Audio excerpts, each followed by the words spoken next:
Pernahkah kalian berpikir bagaimana suatu gunung api dapat terbentuk? Mari kita cari tahu bersama-sama. Planet kita Bumi mempunyai struktur lapisan tertentu, terdiri dari lapisan kerak bumi, lapisan terselubung, dan inti bumi.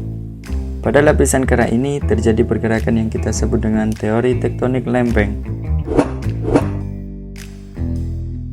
Lempeng bumi ini berbentuk patahan yang menjadikannya beberapa lempeng.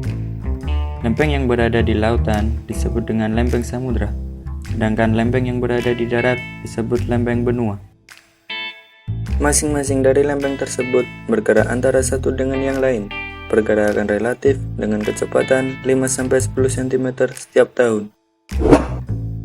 Ada 3 jenis pergerakan lempeng yang umum. Yang pertama, gerakan lempeng saling menjauhi atau disebut divergen. Yang kedua, gerakan lempeng saling mendekati atau konvergen. Yang ketiga, gerakan sejajar berlawanan arah atau transform.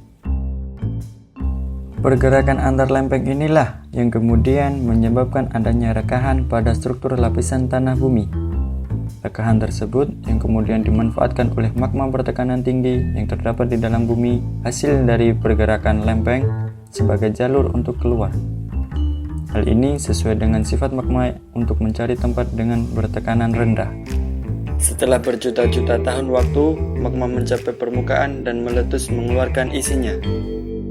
Magma yang keluar dari dalam bumi mengalami pembekuan dan menjadi batu-batuan beku.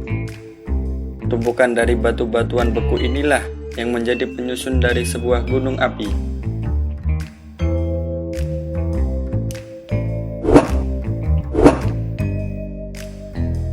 Untuk lebih jelasnya, kita ambil contoh di Indonesia. Indonesia memiliki 3 buah lempeng, yaitu lempeng India-Australia, lempeng Eurasia, dan lempeng Pasifik. Kita lihat di Pulau Jawa. Di Pulau Jawa terdapat banyak gunung di atasnya. Hal ini disebabkan pertemuan antara 2 lempeng, yaitu lempeng Eurasia dan lempeng India-Australia. Lempeng Eurasia yang merupakan lempeng benua saling mendekati dengan lempeng India-Australia yang merupakan lempeng samudra. Dikarenakan struktur lempeng samudra lebih lemah dibanding lempeng benua, mengakibatkan lempeng samudra menunjam ke bawah. Pertemuan kedua lempeng ini menyebabkan kondisi struktur tanah mengalami rekahan-rekahan. Magma yang terbentuk di dalam tanah akibat melelehnya batuan dalam tanah akibat pergerakan lempeng ini menekan melalui rekahan-rekahan tersebut. Magma tersebut terus mengalir hingga ke permukaan dan menjadikannya letusan. Magma yang telah keluar dan menjadi lava ini selanjutnya mengalami pembekuan menjadi batu-batuan beku.